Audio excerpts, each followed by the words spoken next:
Assalamualaikum warahmatullahi wabarakatuh. Selamat bertemu kembali dengan saya Slamet Mulyanto dalam video pembelajaran mekanika teknik.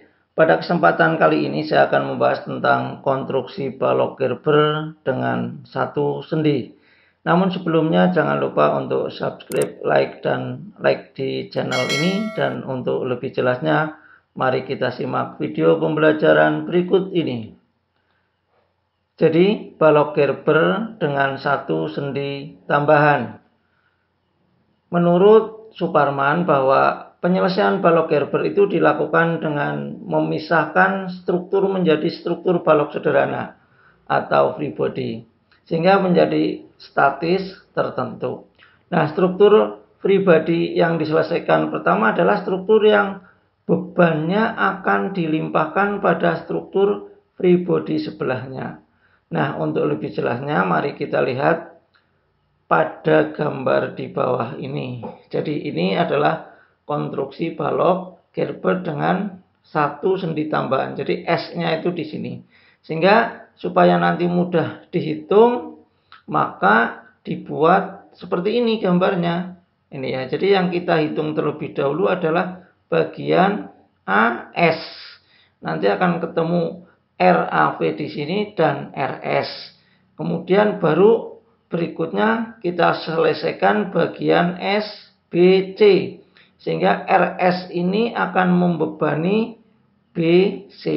Jadi penjelasannya seperti ini. Bagian free body AS diselesaikan terlebih dahulu agar dapat diketahui besarnya RS ini.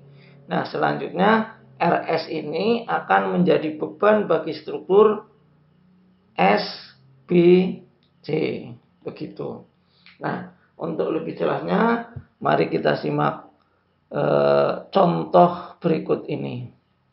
Jadi diketahui suatu struktur balok dengan beban terpusat di bawah ini, kemudian hitung dan gambar reaksinya atau gambar bidang D-nya, kemudian dan bidang momennya atau bidang M. Jadi soalnya seperti ini. Ini adalah konstruksi balok Gerber. Di sini ada sendinya. Jadi sendinya satu. Sehingga nanti kita akan hitung yang terlebih dahulu yang akan kita hitung adalah bagian S, E, C. Sehingga nanti akan kita ketahui besarnya RS ini dan besarnya RCV. Jadi kita hitung bagian SEC terlebih dahulu ini, maka supaya bisa kita hitung RCV, sehingga di sini saya tulis sigma M terhadap titik S sama dengan 0. Nanti akan ketemu RCV. Sehingga semua gaya bagian SEC itu jaraknya dihitung terhadap titik S, karena saya sudah menulis di sini S. Sehingga dari kanan dulu di sini ada gaya RCV terhadap titik S. Ini adalah min. Jadi min RCV kali jaraknya adalah 3. Ditambah ini F2. F2 ke sana positif searah jarum jam, ya. F2 kali jaraknya 2 sama dengan 0. Sehingga bisa diringkes RCV sama dengan 4 kali 2. 4 dari mana? Dari F2-nya ini dibagi dengan 3, sehingga ketemu 2,67 kN. Sehingga besarnya reaksi di tumpuan C vertikal adalah 2,67 kN. Yang selanjutnya kita akan menghitung besarnya RS. Sehingga kita tulis sigma M terhadap titik C sama dengan 0. Sehingga semua gaya dihitung jaraknya terhadap titik C. Nah, yang pertama adalah RS. RS terhadap titik C, ya, ke sana berarti positif. Ya, RS positif. RS kali jaraknya berapa? 3. Kemudian F2 ke sini min. F2 kali jaraknya ini adalah 1. Sehingga menjadi RS 4 dikalikan 1 dibagi 3. F2-nya ini 4, sehingga ditulis 4. Sehingga ketemu 1,33 kN. Sehingga besarnya RS di sini adalah 1,33 kN. Nah, untuk mengetahui apakah hitungan RS dan RCV ini sudah betul, maka kita kontrol khususnya bagian S, E, C. Sehingga sama bahwa jumlah gaya yang ke bawah harus sama dengan jumlah gaya yang ke atas. Gaya yang ke bawah Pak F2 harus sama dengan gaya yang ke atas, yaitu RCV ini ditambah RS. Sehingga F2-nya 4 ditambah RCV-nya 2,67 ditambah RS-nya 1,33 sehingga ketemunya juga 4. Sehingga 4 sama dengan 4 berarti sudah oke, sudah betul. Yang selanjutnya kita akan menghitung bagian ADBS yang sini. ADBS. Sehingga di sini ada beban RS. Jadi RS-nya ke sini, ya. Sehingga pertama kita tulis sigma M terhadap titik B sama dengan 0, maka akan ketemu RAV. Semua gaya dihitung jaraknya terhadap titik B. Kita hitung yang RAV dulu, ya. Terhadap titik B, RAV berarti positif kali jaraknya 6. F1 negatif kali jaraknya 3. Ditambah ini RS. RS berarti searah jarum jam ke sana, jaraknya 0,5. Sehingga tinggal dimasukkan RAV kali 6 min 5 kali 3 plus 1,33 kali 0,5 sama dengan 0. Sehingga diringkas menjadi RAV 5 kali 3 min 1,33 kali 0,5 dibagi 6. Sehingga menjadi 15 dikurangi 0,665 dibagi 6. Maka RAV-nya ketemu 2,39 kN. Jadi besarnya reaksi di tumpuan A vertikal ini sebesar 2,39 kN.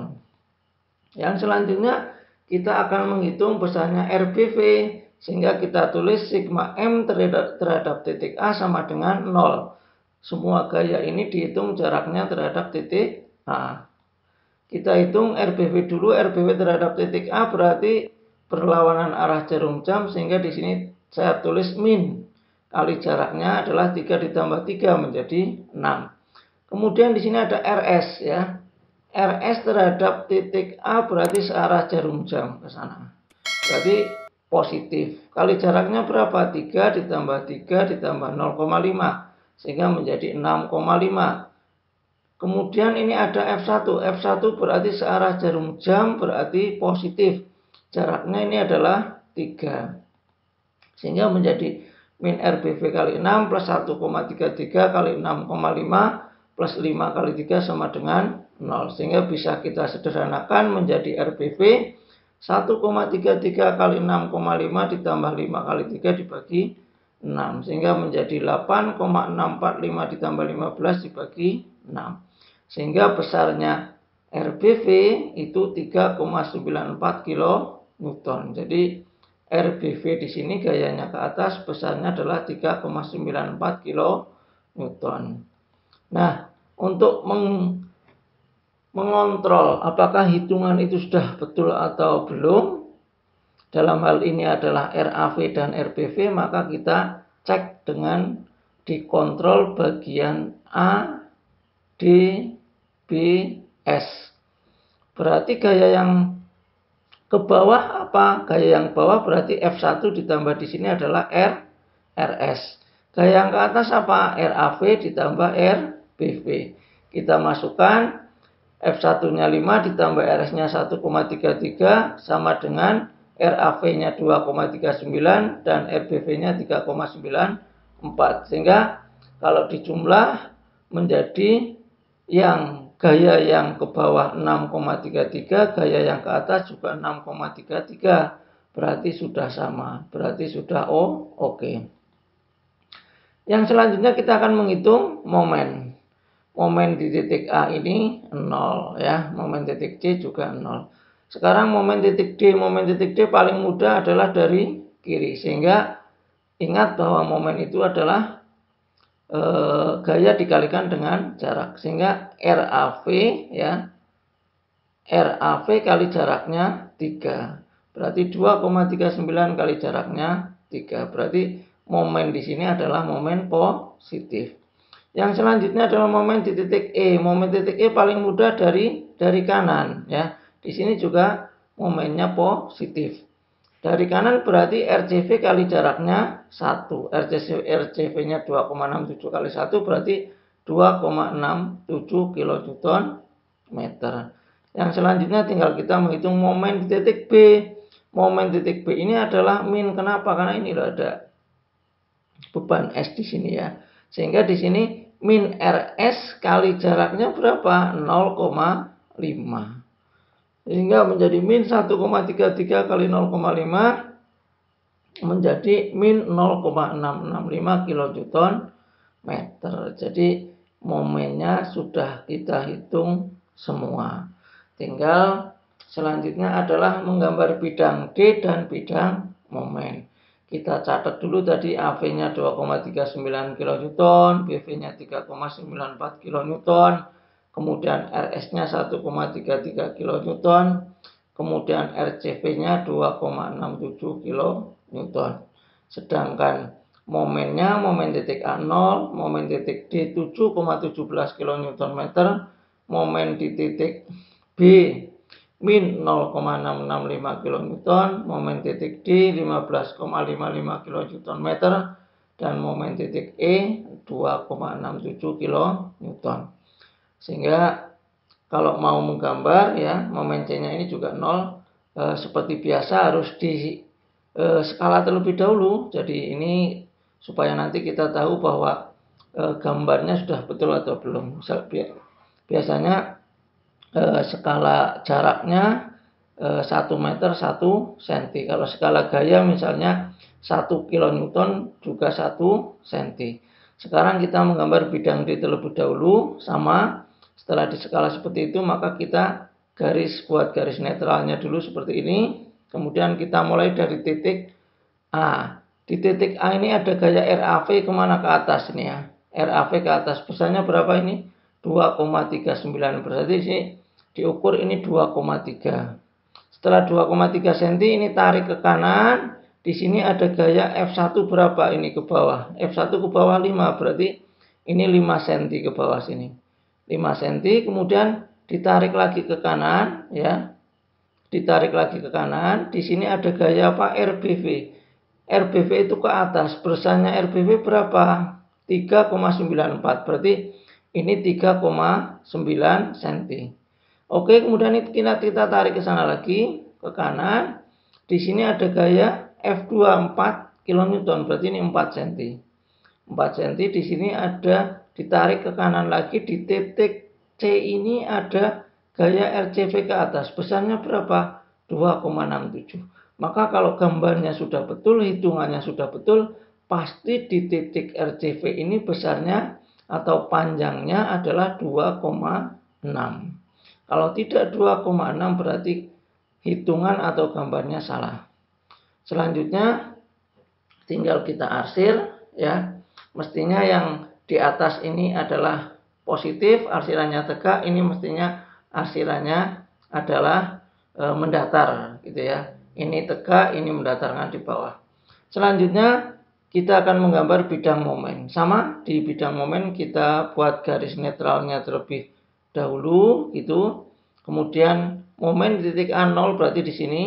Momen di titik D adalah 7,17. Kalau misalnya tadi skalanya adalah 1 kilonewton 1 cm, berarti ini 7,1. 7,1 dikasih titik, karena positif berarti di bawah. Momen titik B negatif.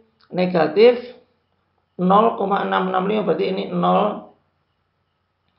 Di titik B di sini berarti ini 0,6 cm. 0,6 ya. Kemudian ini ditarik garis ke sana. Akan ketemu di sini. Kemudian momen di titik E ini adalah 2,67 berarti karena ini positif berarti di bawah. Ini sepanjang 2,6. Kita hubungkan dari ini ke sini. Nah, jika hitungan sudah betul, maka nanti garis momen dari titik B ke titik E ini akan melewati sendinya, akan melewati titik S ini atau sendinya. Di pas sendi ini akan 0. Ini kuncinya di sini. Kalau tidak ketemu 0 berarti ada yang salah gitu ya. Ini sudah betul sehingga ini momennya positif, yang di atas ini momennya negatif. arsirannya tegak, yang sini mestinya arsirannya adalah datar. Ini juga arsirannya tegak. Begitu, jadi ini gambar bidang D-nya sudah jadi, gambar bidang M-nya juga sudah jadi.